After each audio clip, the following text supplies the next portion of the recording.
So we're here this morning this afternoon now, outside the Perth Magistrates Court, and with Joe Vallentine, former WA Senator, long-time anti-nuclear campaigner for peace and environmental issues. Joe, do you want to tell us about what happened today? Yes, well, I appeared before Magistrate De Vries, who was very sympathetic to the cause. He kept saying, you're preaching to the converted, like he didn't need to hear what I wanted to say, but I got in quite a few of the points that I wanted to make. I got found guilty on 2 charges, one a traffic offence and one a criminal offence. The traffic offence was holding up the traffic, which I might have done for about 20 seconds. Anyway, that was proved. And the other one was failing, not refusing, but failing to give my details to the arresting police officer as soon as I was asked.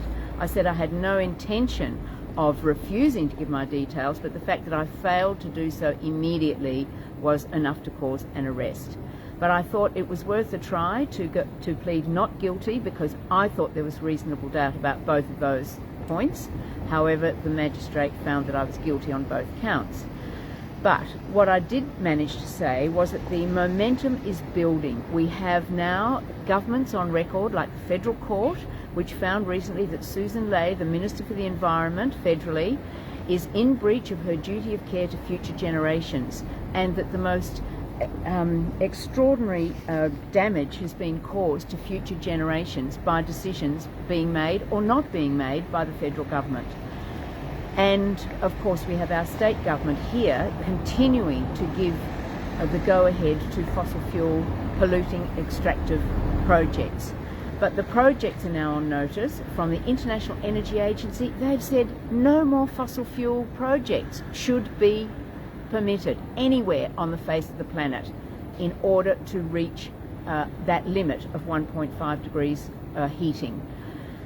That's the law courts, the business sector, the citizenry engaged, as we are through Extinction Rebellion.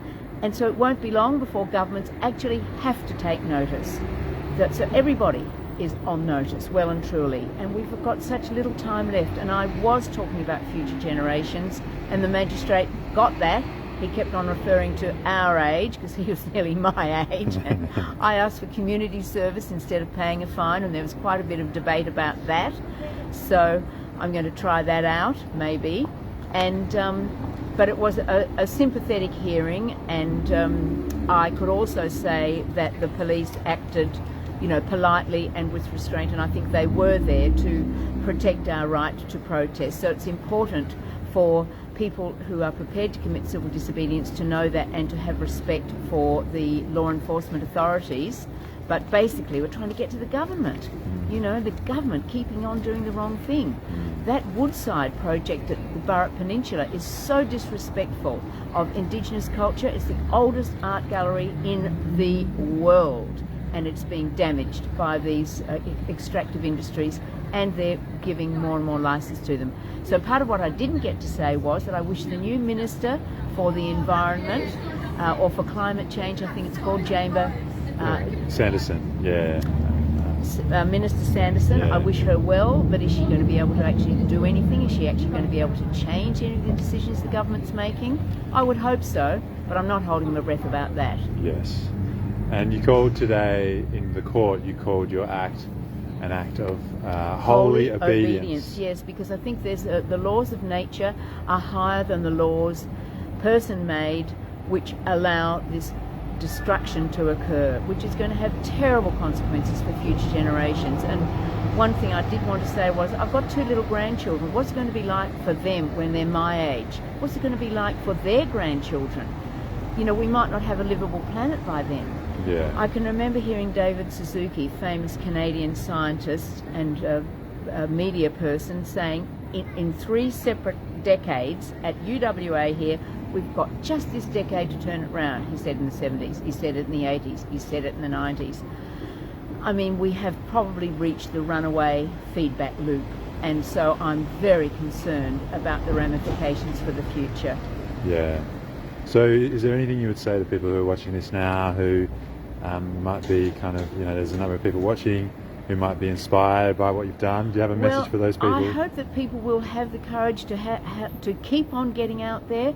We've got to be disruptive. We've tried everything else. Over 40 years I've been at this kind of work, and we have tried all kinds of methods to get through to government, and we've not been heard. I think disruption is a good case, yes. And that I think it takes courage, and it takes people supporting each other. I think we've got to build on affinity groups so that people feel secure in committing civil disobedience or holy obedience. As a Quaker, I would say that. And I think that the tide is turning, and we must give it a nudge. Continue with our work, not give up. Yes. Can't afford to give up. It's not on the agenda. It's not an option. Yes, so if you're listening to this and you're inspired by Joe, next month the APIA conference is coming up. The Australian producers of, I'm not sure, but it's basically all the oil and gas executives are going to be here in Perth. We're going to have actions happening. Good. There's a workshop this Sunday, an affinity group formation workshop. Please come along and get into action yourself. Thank you very much, Joe, for your holy obedience and for everything you've done. Thanks, Jared.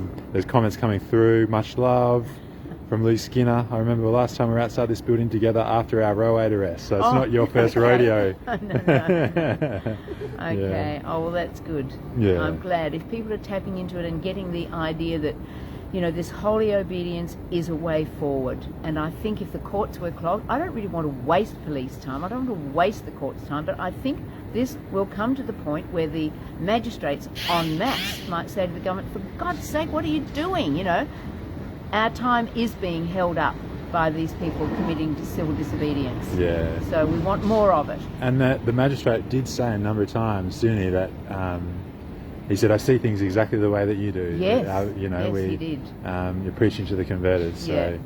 So unfortunately, I guess he just doesn't see where the steps that are necessary. No, I asked for a spent conviction. I asked for the charges to be dropped. I thought I'd tried everything, but, he's committed to follow the law. Yeah. Anyway, that's okay. Yeah. I was prepared to do that, and I thought it was worth pleading not guilty just to have a shot at it, to see how that would go.